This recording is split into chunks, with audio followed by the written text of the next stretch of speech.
שלום לכולם, אנחנו צוללים היום לשאלה שמסעירה את הדמיון, בפרט מאז שווטסון של IBM ניצח ב-GFRD. האם מחשב יכול להיות אנושי? שאלה גדולה באמת. נכון, ואנחנו נעשה את זה דרך עימות, מה שנקרא, בין שתי גישות שונות לגמרי.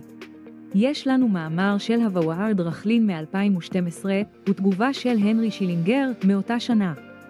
בדיוק שתי פרספקטיבות שממש מאירות את הדיון מזוויות שונות. המטרה שלנו היא להבין טוב יותר דרך הוויכוח הזה ביניהם, מה זה באמת אומר להיות אנושי בהקשר של בינה מלאכותית. אז בואו נתחיל. אז נתחיל עם רכלין, הוא בא עם רעיון די רדיקלי, אפשר להגיד. כן, הוא ממש מערער על התפיסות המקובלות.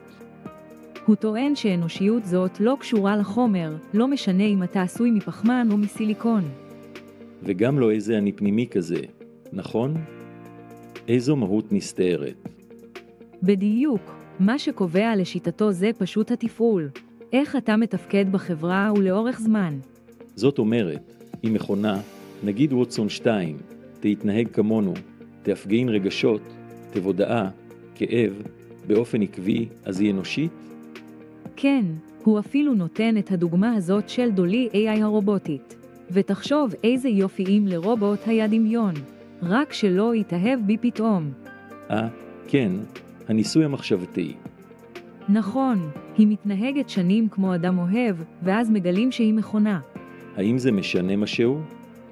ורחלין אומר שלא, כי מה שחשוב זה התפעול שנצבר. איך שהיא תפקדה כל הזמן הזה. כן, תבודעה למשל, היא פשוט דפוס התנהגותי גלוי ומתמשך. זה לא רק משהו במוח. אפילו שליטה עצמית, אלטרואיזם, הוא רואה את זה כדפוסים נלמדים.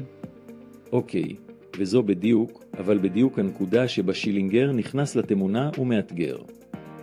נכון, כי הוא לא לגמרי קונה את זה. הוא שואל, רגע, האם רק התנהגות קובעת? האם זה הקריטריון היחיד לאנושי? הוא אומר שלא. הוא טוען שהמראה החיצוני, הבסיס הביולוגי, הגנטיקה שלנו, כל אלה משפיעים על איך שאנחנו מגיבים ומגדירים אנושי. מעניין. הוא נותן דוגמה של אדם לא ורבלי על הספקטרום האוטיסטי, ורובנו נתייחס אליו כאנושי לגמרי, אף על פי שההתנהגות הלשונית שלו שונה. אז יש עוד משתנים שמשחקים תפקיד בתגובה הזאת של הוא אנושי או היא אנושית? כאן זה נהיה ממש, נוגע בעצם חשופה של מה זה להיות אנושי. לגמרי.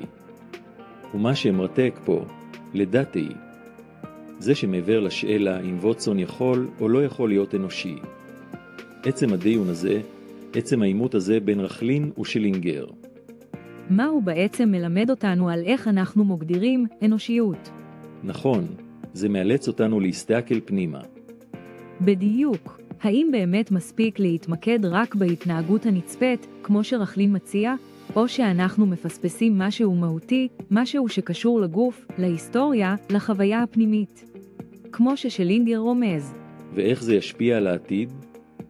על איך נתייחס לבינה המלאכותית. אבל אולי גם על איך נתייחס לעצמנו. כן, ואיך נבין מושגים כמו תבודעה, רגש, אמפתיה. בעולם שבו הגבולות האלה הולכים ונעשים יותר מטושטשים. זו בוודאי נקודה למחשבה העמוקה מעבר לוויכוח הספציפי הזה.